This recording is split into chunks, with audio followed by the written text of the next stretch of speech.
thinking about the mathematical documents that we read, we can go back to think about the parts they have, the variety of parts in different kinds of texts, and the meaning that these various parts can have. Thank you very much.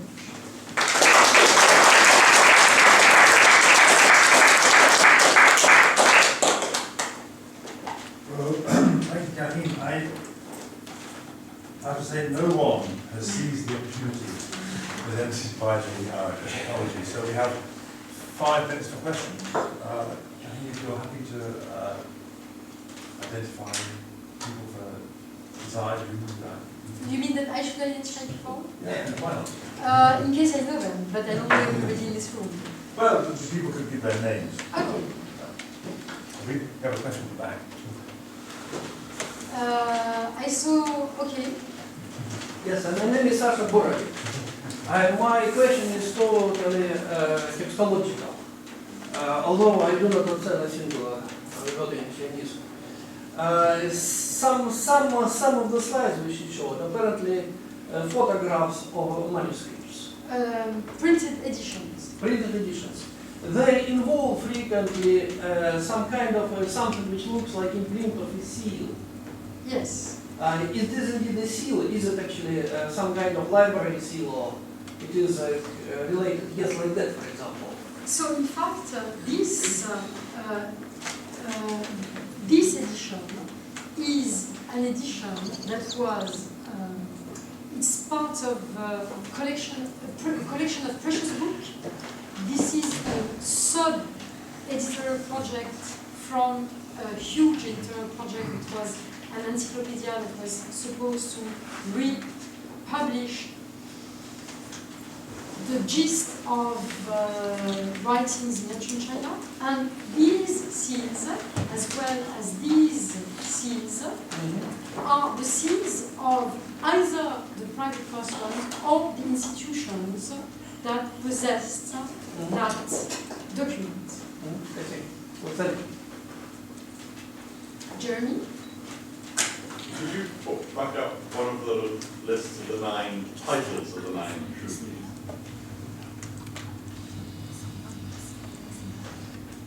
This one? Yes. I'm struck by the seeming difference between the generality which might lie, one might say, in the mathematics, Yes. which is hinted at by rectangular field, diminishing width, excess and deficit, measures in square. These seem rather mathematical, and I'm mathematically ignorant of unhusked and husked grains, and one of others of these. So I was wondering, discussing works, for example, if you see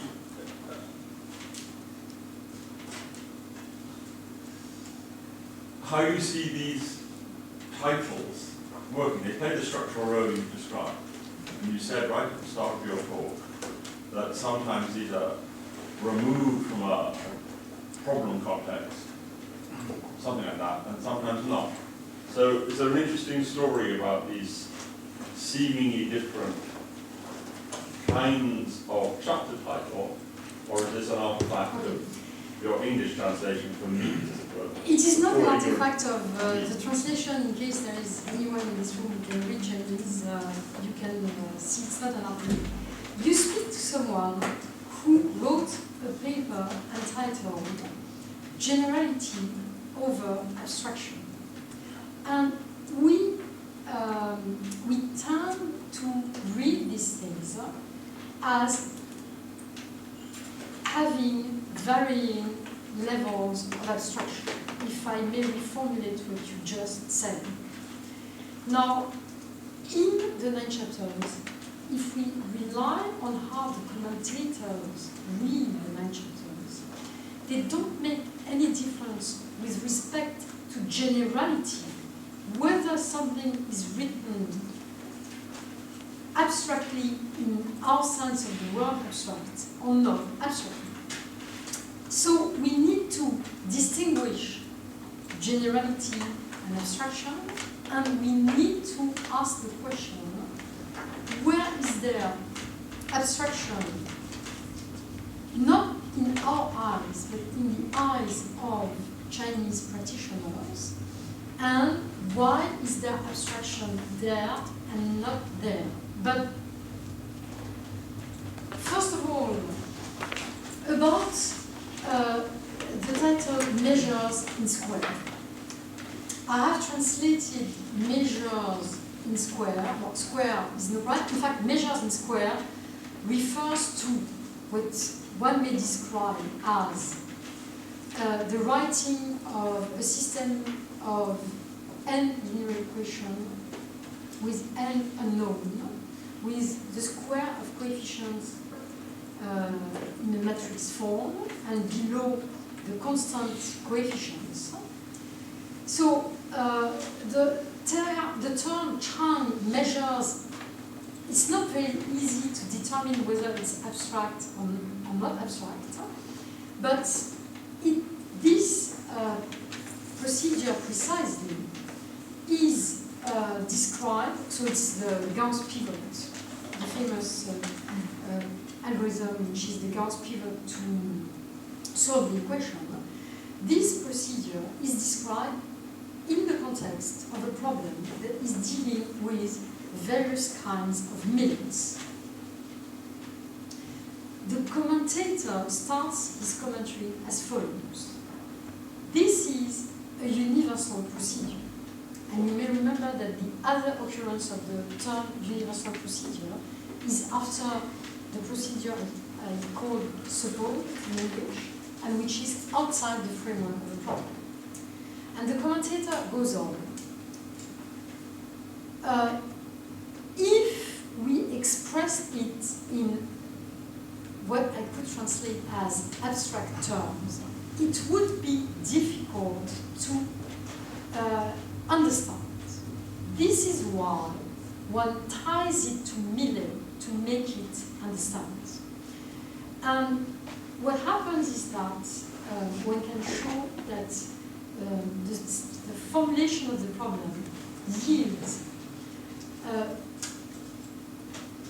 situation in the context of which one can interpret the steps of the algorithm. So the use of the problem, which is in our eyes a concrete problem, and is read as something general, we need to address what it's meant for a problem not to be abstract. But I suggest that we do not use our own terms to refer to these things.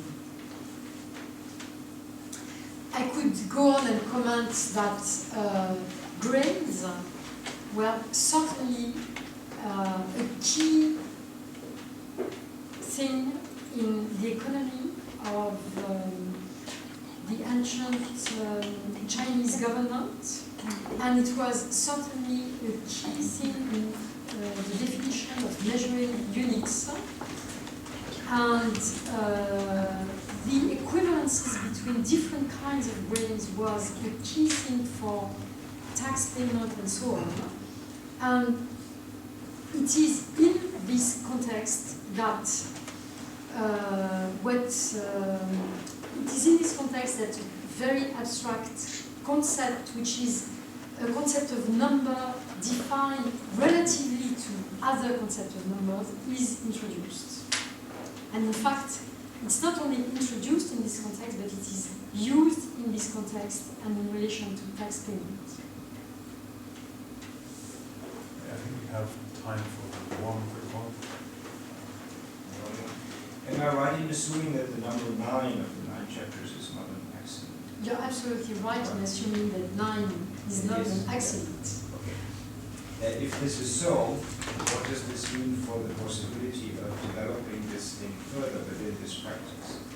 So if you're not allowed to change the number of the total number of chapters, but you want to add some good idea, and even it's not so clear, this thing in modern times on the slide that we see right now, whether this would give, I mean, if you put all of them together more than 9, You know, in fact, You know, but in fact, since people have not, people have read the list that you have on your right-hand side as a list of chapters.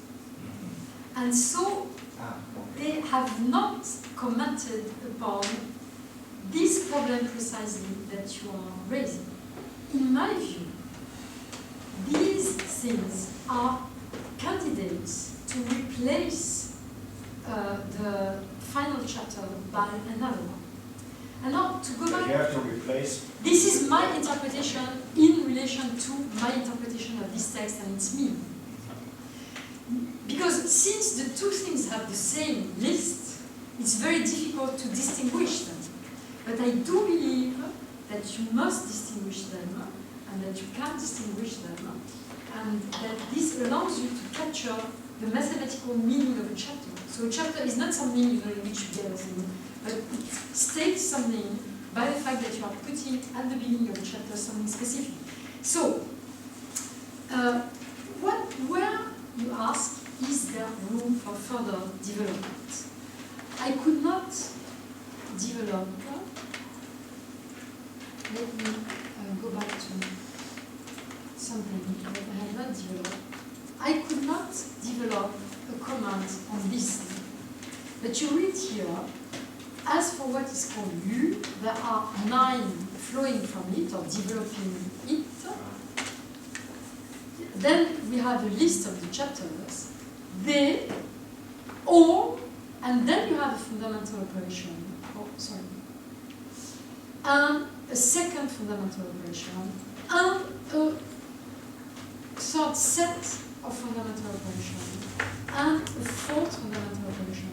So you have a work that goes on, which is attempting to identify more fundamental operations than these fundamental operations. So I guess that we have evidence that some work went on to identify more fundamental layer yet.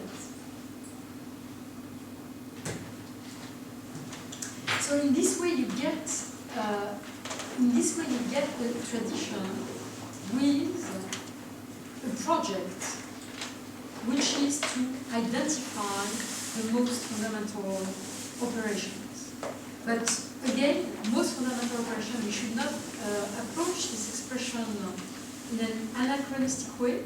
It's fundamental operation not like the 4 fundamental operations of arithmetic, but fundamental operations in another way that needs to be described.